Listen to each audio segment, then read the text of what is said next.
Hello students, আশা করি তোমরা সবাই খুব ভালো আছো আর খুব ভালো পড়াশোনাও করছো। আজকের আমার আলোচনার যে বিষয় সেটা হলো SN2 রিঅ্যাকশনের মেকানিজম এবং স্টিরিওকেমিস্ট্রি। লাস্ট ভিডিওতে আমরা দেখেছিলাম যে SN1-এর মেকানিজম কীরকম হয়, তার এনার্জি ডায়াগ্রাম কীরকম হয়, স্টিরিওকেমিস্ট্রি নিয়েও আমরা আলোচনা করেছিলাম। তো আজকের আমার যে টপিক সেখানে আমরা দেখব যে SN2 এর মেকানিজম কীরকমভাবে হয়, কোন ধরনের সাবস্ট্রেটের ক্ষেত্রে SN2 মেকানিজম আমরা দেখতে পাই, সলভেন্ট কীরকম কাজ করে বা নিউক্লিওফাইল কী করে, রেট ডিটারমিনিং স্টেপে কার কার ইনভলভমেন্ট রয়েছে, এর ক্ষেত্রে এনার্জি ডায়াগ্রাম কীরকম হবে, সেই সমস্ত নিয়েই আজকে আমরা আলোচনা করব। তো শুরু করা যাক। মনে করো একটা কম্পাউন্ড লিখছি RX, নিউক্লিওফাইল ইউজ করা হলো, একটা সলভেন্ট থাকবে,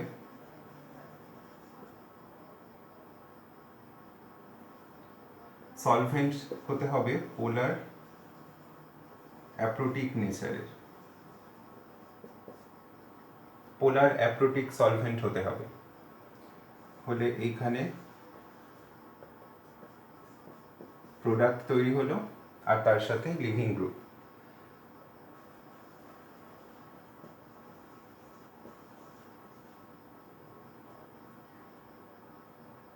এই রিঅ্যাকশনটায় নিউক্লিওফাইল অ্যালকিল হ্যালাইড যেটা থাকবে, অ্যালকিল গ্রুপের কার্বনকে অ্যাটাক করবে, অ্যাটাক করে লিভিং গ্রুপকে বার করে দেবে একটাই স্টেপে। তারপরে প্রোডাক্ট যেরকম হওয়ার কথা আর লিভিং গ্রুপ এই সিস্টেম থেকে বেরিয়ে গেল। তো এইখানে যদি আমরা মেকানিজমটা দেখি কীরকমভাবে হয়, এটা আমি সিম্পল স্টেপ দেখালাম। যদি মেকানিজম দেখি আমরা, তাহলে দেখতে পাবো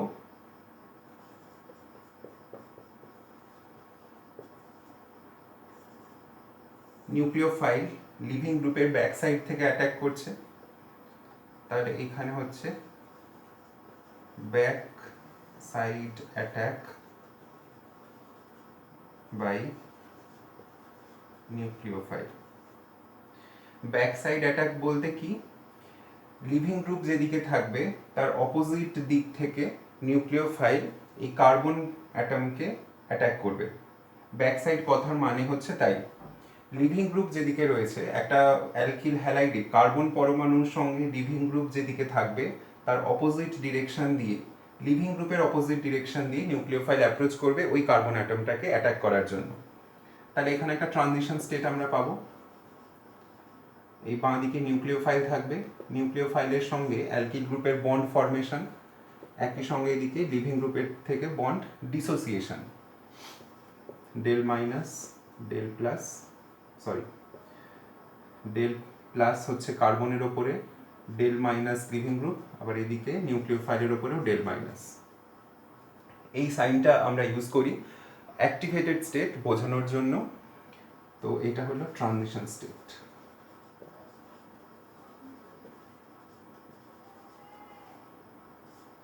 নেক্সট NU আর SX মাইনাস।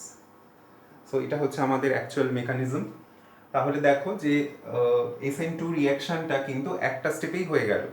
SN1 মেকানিজমের সঙ্গে এর তফাৎ কোথায়? SN1 এর ক্ষেত্রে দুটো স্টেপে রিঅ্যাকশন হয়, আর এখানে কিন্তু একটাই স্টেপে রিঅ্যাকশন হলো।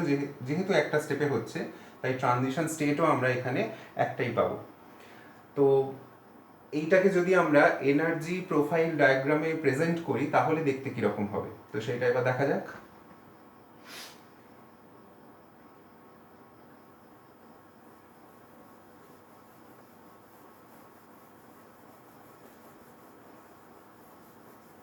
আমরা এরপরে অবশ্যই আলোচনা করব যে কেন পোলার অ্যাপ্রোটিক সলভেন্ট নেওয়া হচ্ছে বা কী ধরনের সাবস্ট্রেট এখানে ইউজ করা হবে, নিউক্লিওফাইল কী রকম হওয়া উচিত, সেই সমস্ত কিছু নিয়ে আমরা ডিটেলসে ফার্দার আলোচনা করব। তাহলে আমাদের নেক্সট হচ্ছে এনার্জি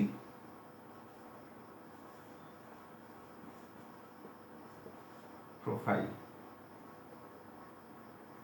of SN2.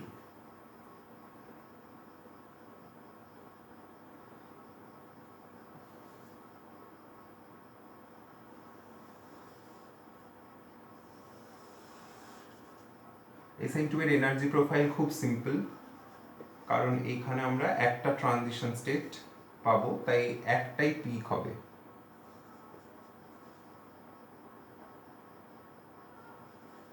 এটা হচ্ছে রিঅ্যাকশন কোঅর্ডিনেট।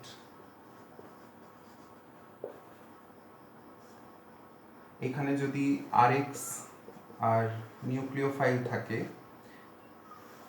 এটা ট্রানজিশন স্টেট হয়ে এখানে প্রোডাক্ট RNU প্লাস X, আর এটা হচ্ছে ট্রানজিশন স্টেট।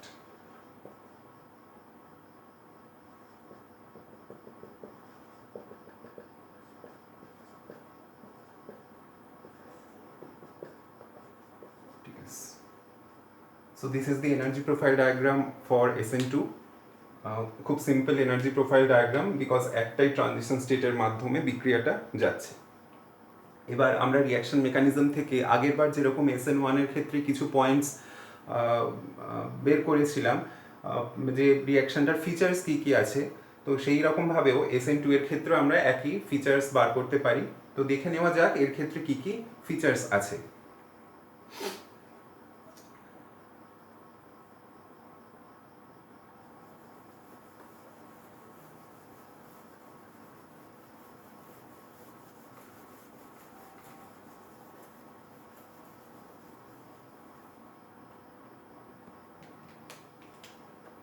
তাহলে পয়েন্টস,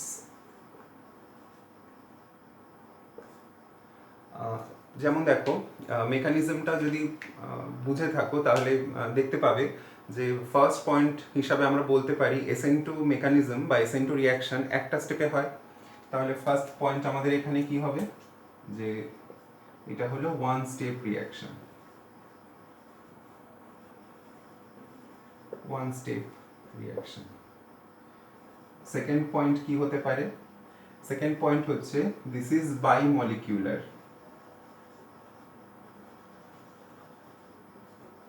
বাইমলিকিউলার রিঅ্যাকশন। কেন? কারণ দেখতে পাচ্ছ যে আগের দিন মানে আগের ভিডিওতে আমি বলেছিলাম যে একটা রিঅ্যাকশানে যখন যে স্টেপে বন্ড ব্রেকিং হয় সেই স্টেপটাই হচ্ছে রেট ডিটারমিনিং স্টেপ। তাহলে SN2 এর ক্ষেত্রে বন্ড ব্রেকিং প্রথমেই হচ্ছে, তাহলে প্রথম স্টেপটাই রেট ডিটারমিনিং স্টেপ, যেখানে লিভিং গ্রুপটা বেরিয়ে যাচ্ছে। এবার মেকানিজমে দেখবে বন্ড ব্রেকিংয়ের সাথে সাথে নিউক্লিওফাইলের সঙ্গে কিন্তু বন্ড ফরমেশনটাও হচ্ছে।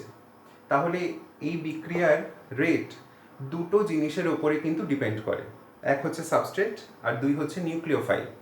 তো যেই সমস্ত রিঅ্যাকশানে দুটো কম্পোনেন্টের ওপর রিঅ্যাকশন রেট ডিপেন্ড করবে সেই সমস্ত রিঅ্যাকশনকে আমরা বলে থাকি বায়োমলিকুলার রিঅ্যাকশন। তাহলে এর ক্ষেত্রে আমরা রেট ইকুয়ালস টু লিখতে পারি K into substrate into nucleophile, দুজনের ওপরেই কিন্তু রেট ডিপেন্ড করছে। সাবস্ট্রেটের কনসেন্ট্রেশন চেঞ্জ করা হোক বা নিউক্লিওফাইলের কনসেন্ট্রেশন চেঞ্জ করা হোক, রেট কিন্তু তার সাথে চেঞ্জ হয়ে যাবে। 3 নম্বর,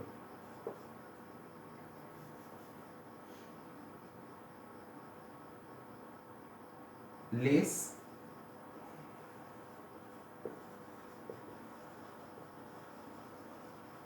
sterically hindered, less sterically hindered compounds are effective, মানে কার্যকর, effective for SN2 reaction। কেন? কারণ এই রিঅ্যাকশানে দেখা যাচ্ছে যে নিউক্লিওফাইল প্রথম স্টেপেই সাবস্ট্রেটকে অ্যাটাক করছে। তো সাবস্ট্রেটটা যদি বাল্কিয়ার হয়, মানে খুব ভারী হয়, আর যদি বড় বড় গ্রুপ দিয়ে ব্লকড অবস্থায় থাকে, তাহলে নিউক্লিওফাইল লিভিং গ্রুপের ব্যাক সাইড দিয়ে অ্যাপ্রোচ করতে পারবে না। তাই সাবস্ট্রেটকে কি হতে হবে, লেস স্টেরিক্যালি হিন্ডার্ড, মানে ছোট ছোট গ্রুপ যদি থাকে বা খুব বেশি সাবস্টিটিউটেড যদি না হয়, যেমন মনে করো 0 ডিগ্রি হতে পারে বা 1 ডিগ্রি হতে পারে, আর সাম এক্সটেন্টে 2 ডিগ্রির ক্ষেত্রেও আমরা অ্যাপ্লাই করতে পারি। তো এই সমস্ত যৌগের ক্ষেত্রে কি হচ্ছে যে স্টেরিক্যালি হিন্ড্রেন্স কম, তো সেক্ষেত্রে নিউক্লিওফাইল খুব সহজেই লিভিং গ্রুপের ব্যাক সাইড থেকে অ্যাটাক করে কার্বনের সঙ্গে বন্ড করতে পারবে। ওই জন্য আমরা বলছি যে লেস স্টেরিক্যালি হিন্ডার যে সমস্ত কম্পাউন্ড রয়েছে তাদের ক্ষেত্রে এই SN2 রিয়াকশনটা আমরা এফেক্টিভলি দেখতে পাই। আচ্ছা, পরের রিয়াকশন কি? পরের পয়েন্ট হচ্ছে this is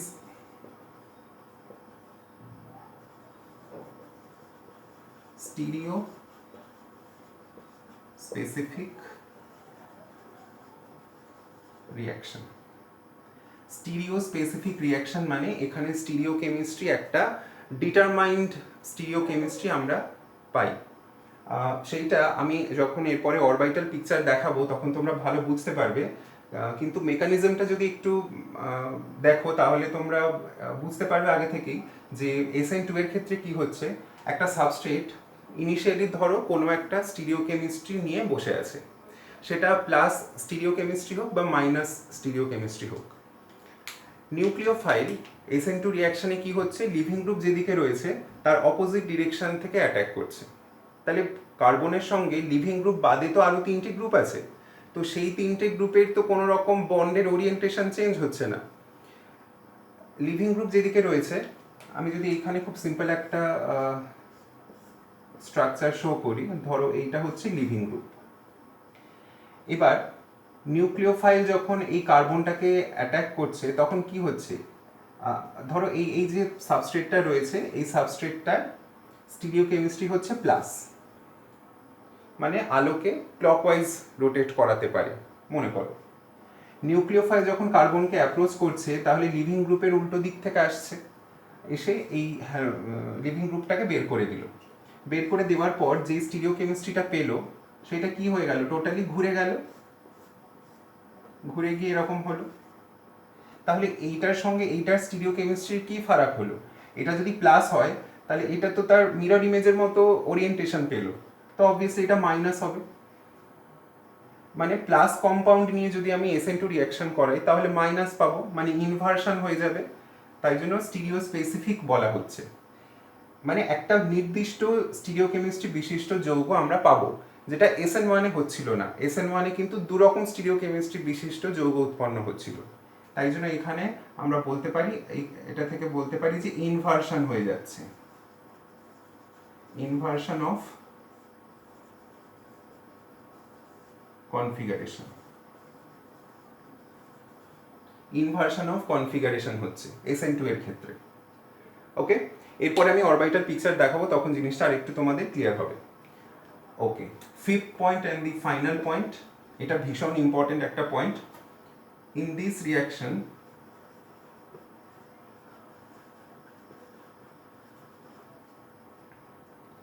carbon atom forms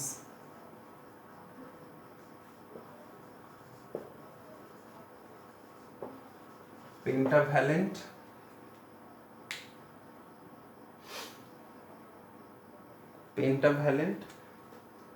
and penta-coordinated state, pentavalent and penta-coordinated state in transition state.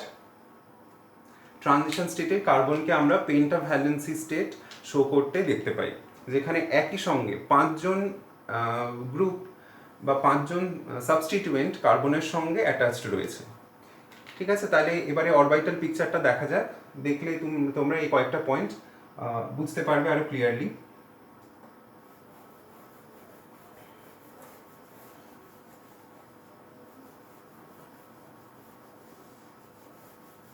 আমি লাস্ট পয়েন্টটা রাখছি যাতে তোমরা অরবাইটাল পিকচারের সঙ্গে এটাকে মেলাতে পারো।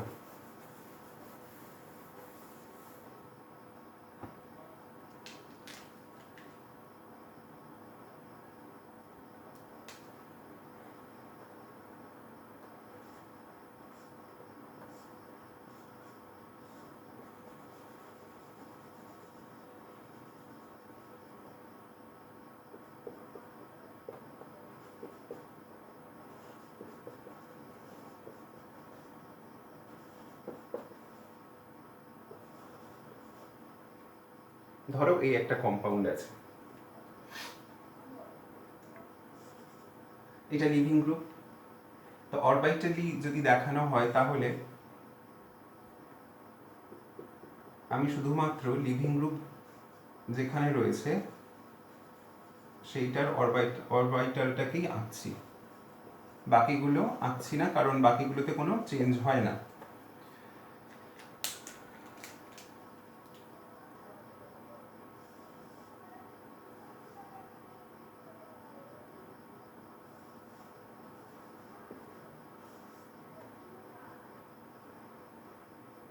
এরকম আছে। এবার এতে নিউক্লিওফাইল অ্যাপ্লাই করা হচ্ছে, suppose OH minus, this is our nucleophile. এ কি করছে নিউক্লিওফাইল, সামনের দিক থেকে অ্যাপ্রোচ করতে পারবে না বিকজ এখানে হ্যালোজেন আছে। তো ব্যাক সাইড এই যে অরবিটালের যেটুকু পোর্শন রয়েছে এটা তো ভ্যাকেন্ট, তাই জন্য এই নিউক্লিওফাইল তার এরকম ইলেকট্রন ক্লাউড নিয়ে এই অরবিটাল নিয়ে কি করছে, এই ব্যাক সাইড দিয়ে অ্যাটাক করছে। যখনই ইলেকট্রন পেয়ার এই অরবিটালের এই পোর্শনে দেবে, সঙ্গে সঙ্গে কি হবে, কার্বন তার অরবিটাল ব্রোমিনের থেকে তুলে নিয়ে OH গ্রুপের দিকে ওরিয়েন্ট করবে। তাহলে ব্রোমিন কি করছে, ব্রোমিন এই ইলেকট্রন পেয়ার নিয়ে বেরিয়ে যাচ্ছে। তো এখানে কি হবে, ব্রোমিনটা এরকমভাবে বেরিয়ে গেল। তাহলে এবার যে ট্রানজিশন স্টেটটা হচ্ছে, ট্রানজিশন স্টেটটাই কিন্তু এখানে দেখার বিষয়।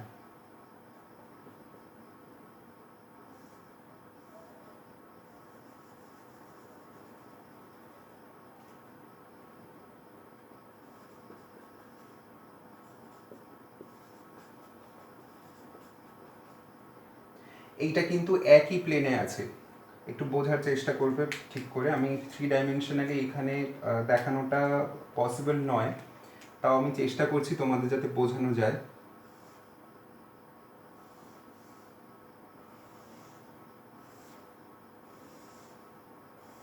ধরো এটা একটা প্লেন, এইদিকে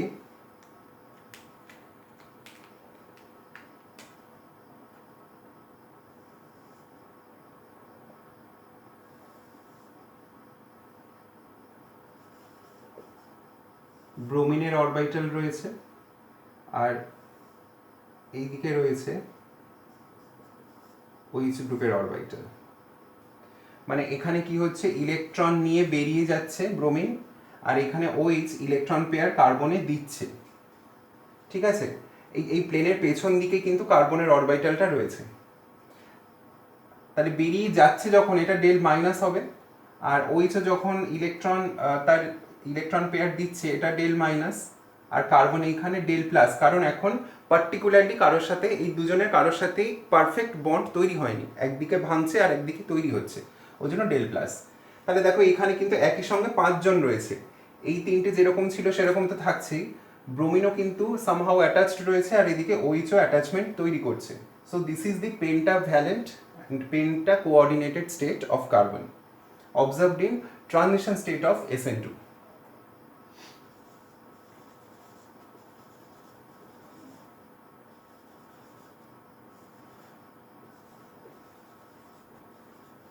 Penta-coordinated and pentavalent state.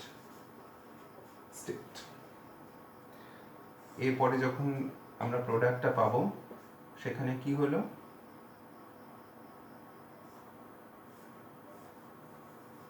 যেই গ্রুপ যেখানে ছিল সেখানেই থাকবে, শুধু নিউক্লিওফাইল আর লিভিং গ্রুপের অ্যাটাচমেন্টের ডিরেকশনটা চেঞ্জ হয়ে গেল। ঠিক আছে, এবারে তোমরা কনফিগারেশন বার করে দেখে নিতে পারো, এইটার যা কনফিগারেশন হবে এইটার কনফিগারেশন ঠিক অপোজিট হয়ে যাচ্ছে। ওই জন্যই বলা হয়েছিল যে SN2-তে কি হচ্ছে, inversion of configuration, inversion of configuration. এখানে কিন্তু 100% ইনভার্সন হয়, কারণ এখানে রিয়াকশন করার পসিবিলিটি কিন্তু একটাই ডিরেকশন থেকে, কারণ এই দিকে ছাড়া যেদিকে লিভিং গ্রুপ রয়েছে সেই দিক থেকে অ্যাটাক করা এখানে পসিবল নয়। তাই জন্য এখানে ইনভার্সন যেটা হয় সেটা 100%। ঠিক আছে, তো এই ছিল মোটামুটি SN2 সম্পর্কিত ডিসকাশন। প্রপার্টিজ যা যা বললাম, এনার্জি ডায়াগ্রাম যা দেখালাম, বা অরবিটাল পিকচার দিয়ে যেটা বোঝানোর চেষ্টা করলাম, আশা করি তোমরা সবাই বুঝতে পেরেছো। আর এরপরে আমরা যেটা নিয়ে আলোচনা করব সেটা হচ্ছে SN1 আর SN2 কিছু ফ্যাক্টরসের ওপর ডিপেন্ড করে, যেমন সলভেন্ট আছে, সাবস্ট্রেট আছে, লিভিং গ্রুপ, নিউক্লিওফাইল। এই ফ্যাক্টরসগুলো কীভাবে SN1 আর SN2-কে ইনফ্লুয়েন্স করে সেই সমস্ত নিয়ে আমরা এর পরের ভিডিওতে আলোচনা করব। ওকে, থ্যাংক ইউ।